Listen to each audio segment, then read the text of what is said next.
Religion can play a really big part in social programming, right? Now, when we're looking at social programming, and I made a video not too long ago talking about the internal fight of the modern woman. And what that internal fight is that natural desire to be naturally feminine and submissive with the dominant man. It's like, that man is dominant, he's masculine. But social programming comes in and says, no, that man is demanding. No, that man is controlling. No, that man is abusive. When that man ain't putting a hand on you, that man ain't doing anything that's out of hand. Anything, pain that you may experience with that man may just be a matter of your own doing. See, what social programming does is it wants to infantilize women and give them the impression that there's nothing that they can do wrong. And if there's anything that they ever do wrong, that there should be no consequences for it. And that if there are consequences, that she should be able to choose what those consequences are for herself. But one thing to understand with this difference between, social programming and masculine, feminine dynamics is that when it comes to these type of dynamics, when it comes to these type of situations, just like there are certain highs, just like there are certain lows that can come with a woman being feminine and submissive with a man.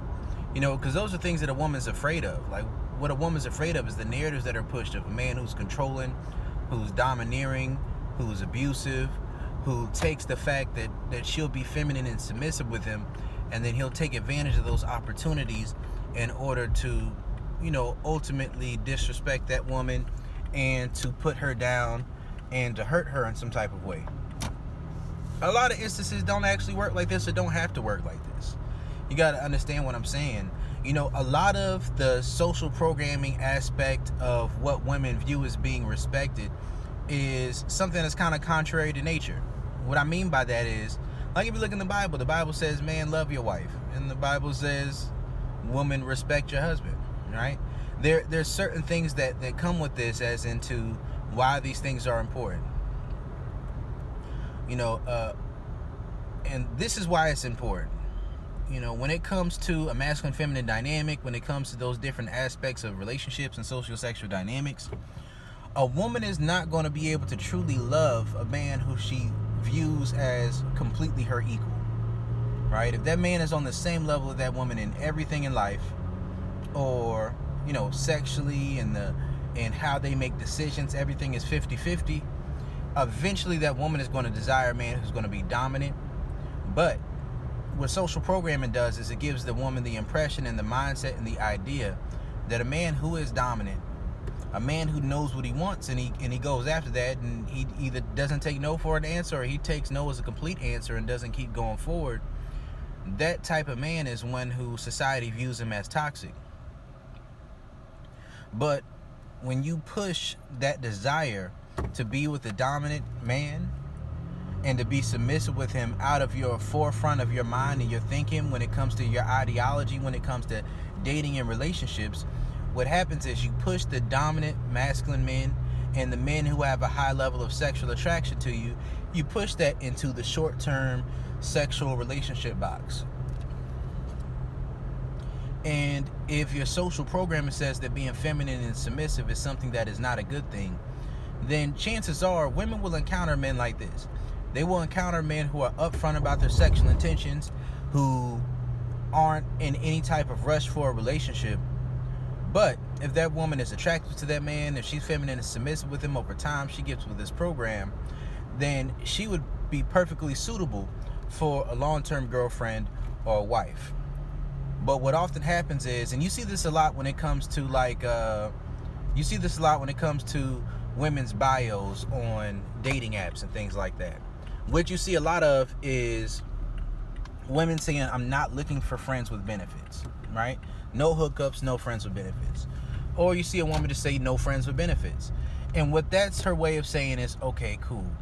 Whether either you're going to be that dominant masculine man who's going to be an exception for me for the sexual encounter for a short period of time, whether that's a one-night stand or whether that's a quick little fling, but I'm going to say everything I can up front or about myself to give you the impression that I'm not trying to get with that type of program. And if I do, It's because it's just something I'm doing for a short period of time to give myself from a break from dealing with all these beta males and from taking advantage of them and of using them. I'm going to give you the opportunity to use me for this short period of time. But what really tends to happen here is, like, it's one of those things where it's like, if you are that dominant masculine man, if you are that sexual man, then you get put into the box of being short-term material. Right? Now, a woman's emotions may get ahead of herself to say that she may want that man, but that may just be her social programming speaking from the perspective of a fantasy bond. She may not actually be ready to handle that type of man for a long-term relationship, and she may not actually even be ready for a relationship itself. It's just that having sex and giving up what she feels is her value for a period of time can make a woman feel as if she needs him to prove himself in order to feel like she's in the right by being in that situation. And patience and desire and pleasure plays a big aspect of this. This is a big part of what the biology first approach is about. Like with the biology first approach, a big aspect of it is putting a woman in that uncomfortable position and then allowing her to have the opportunity to feel comfortable in that. So let's say it's a woman who's used to being her social programming, which means she either wants a guy to immediately be all about her, to immediately only be sleeping with her and dealing with her, and to immediately want to swoon her for a long-term relationship, and to deal with a man who she has enough desire for and enough respect for, and to value him enough to say, you know what, I'm cool being pretty much your concubine. I'm cool being your casual sex partner. And from that place, you begin to break the mold for a woman, where she begins to like you over time. She likes you more and more. And because your character is outstanding, because you're honest and upfront about your intentions and the things that you want to do, over time, as that woman settles into being your short-term partner, she begins to develop feelings for you. And out of this place, this is where you have more control, because a big part of what social programming does, and it works like this for both men and women, how social programming works is it says that women are the ones who are in control of sex and reproduction, while men who are the ones who are in control of relationships. So in order for a woman to feel validated, she wants a man who is willing to give up a relationship without her being fully sexually submissive and without giving him sexual power. And then she wants to trade it after the fact. But she wants to trade it after the fact because she wants to do it on her own terms, which means she doesn't fully want to be sexually submissive and wrapped up into that man. She wants to have a certain semblance of control. But the truth is the situations that really work the best are the ones where a man who has character, who's dominant and masculine, and who's also a very sexual person, for that man to come onto the scene and knock that woman's socks off, to take her to new heights sexually, but also to be able to take a step back and look at the situation and say, you know what? I like her. We're getting along pretty good. Let me take her out a little bit. Let me spend some more time with her outside of sex. Let me see what's up with that. And by a woman desiring that relationship and desiring that to move forward, and then being on the man's terms about how that goes about, it puts them into a situation where she's naturally feminine and submissive with the man. But that social programming is something that will make that difficult. A woman's social programming will tell her that she only wants to be in a relationship with a man who is either way above her league or a man who she feels is right on her level, so that she can have a certain level of emotional control in the situation and run her game. And the thing about the game that people give to women as far as dating and relationships, it's more about how to finesse a beta male than it is how to secure an alpha male. There are no games to secure an alpha male, right? The only games that are to secure an alpha male are games that are meant to find the beta male within that alpha male and then pull on those strings. And a true alpha male is not going to fall for those games. A true alpha male is going to he has his terms set for how he wants to deal with the woman. And if those terms are met, they're just not going to deal with each other on that level.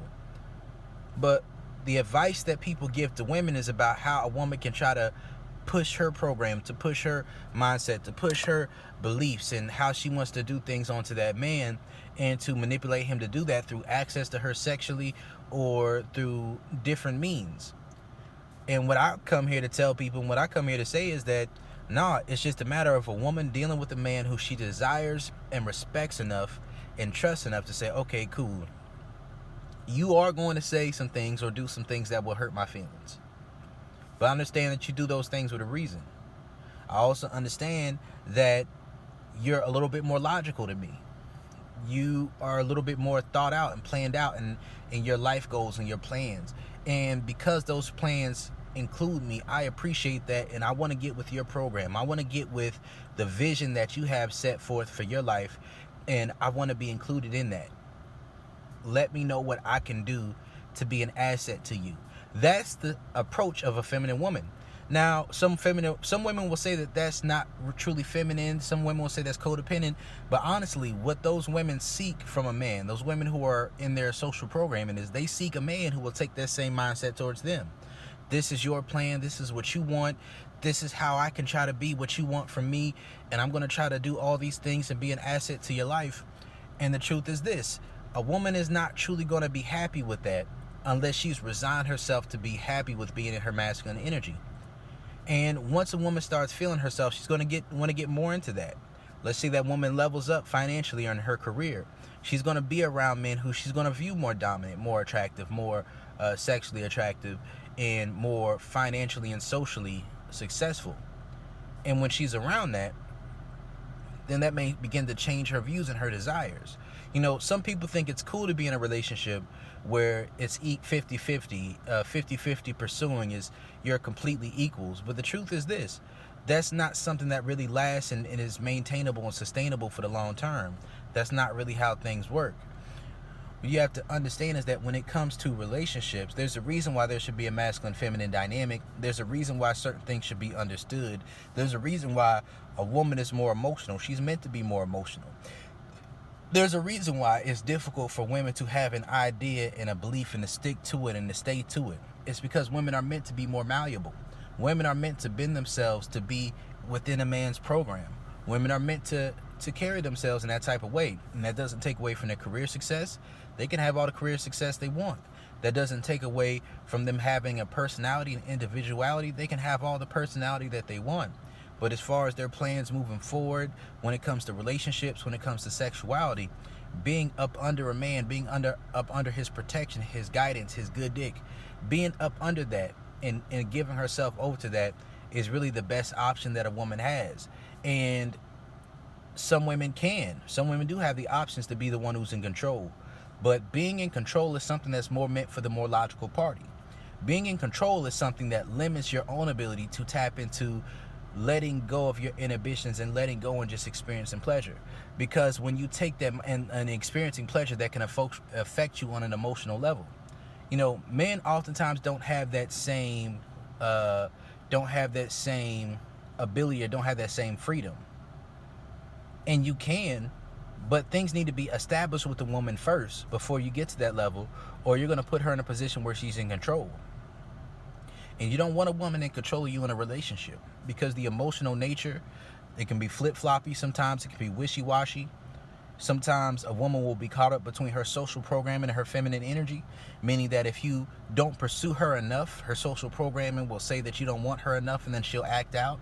But if you try to pursue her too much, then now she is feeling like you're less valuable. See, this is the reason why a woman shouldn't lead in a relationship. A woman shouldn't lead in a relationship because the very